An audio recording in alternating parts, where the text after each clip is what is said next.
Kesadaran diri, jalan pulang kepada aturan Tuhan.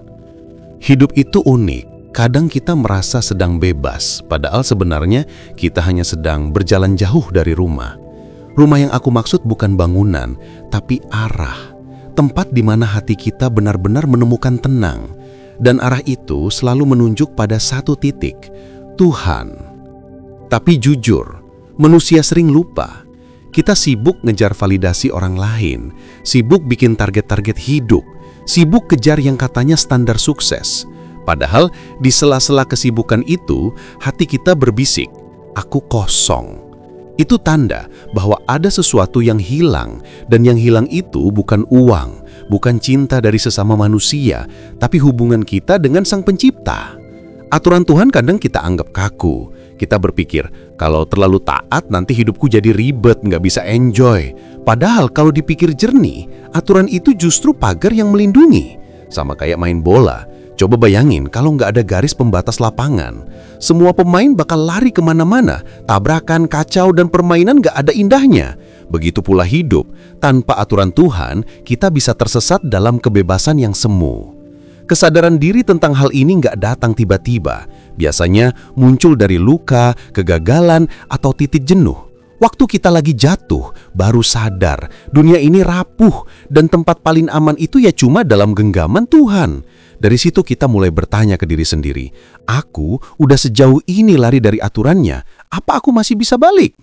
Jawabannya, iya, selalu bisa. Karena Tuhan gak pernah nutup pintu pulang. Yang sering nutup pintu justru diri kita sendiri, dengan alasan gengsi, rasa gak layak, atau malu.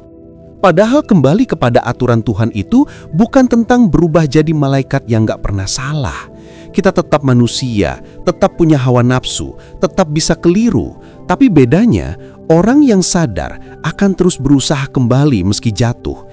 Dia tahu bahwa nilai hidup bukan diukur dari seberapa sempurna, tapi seberapa ikhlas dia mau kembali. Kesadaran diri itu ibarat cermin. Saat kita berani bercermin, kita lihat ada noda. Tapi fungsi cermin bukan untuk bikin kita malu, melainkan untuk mengingatkan agar kita membersihkan wajah. Sama halnya dengan hati, aturan Tuhan itu cermin yang jernih. Ketika kita menatapnya, kita sadar ada banyak noda dalam perilaku, dalam pikiran, bahkan dalam niat. Lalu kita diberi kesempatan untuk membersihkan.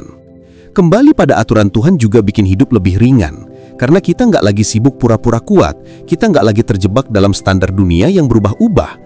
Kita cuma butuh mengikuti kompas yang pasti, yaitu petunjuk Tuhan. Dan dari situ, rasa tenang yang kita cari-cari selama ini ternyata sederhana, cukup dengan patuh dan percaya. Sebagian orang mungkin bilang, hidup cuma sekali, nikmatin aja, bebas aja. Tapi kalau dipikir, justru karena hidup cuma sekali, kita harus jalan sesuai aturannya. Masa iya kita mau habiskan kesempatan sekali ini dengan cara yang bikin nyesel di akhirat? Bayangin lagi, naik kereta, terus kita sengaja duduk di gerbong yang salah.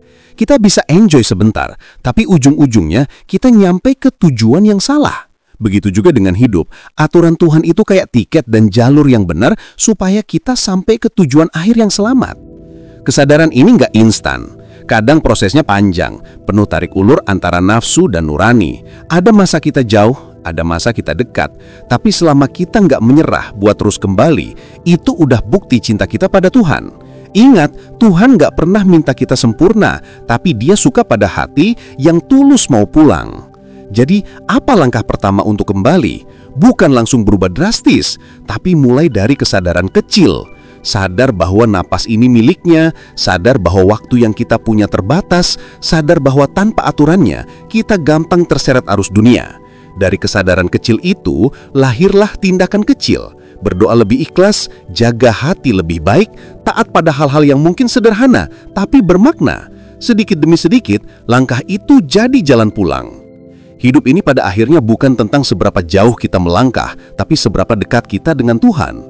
Dunia akan selalu punya gemerlapnya sendiri, tapi hati yang sadar tahu, cahaya paling abadi bukan di luar sana, melainkan di dalam diri saat kita mengikuti aturannya. Dan saat hari terakhir kita datang, cuma ada dua hal yang benar-benar berarti, seberapa besar cinta kita pada Tuhan dan seberapa taat kita pada aturannya. semua pencapaian dunia, semua kesibukan, semua drama hidup akan hilang begitu saja. Yang tersisa hanyalah bekal perjalanan pulang.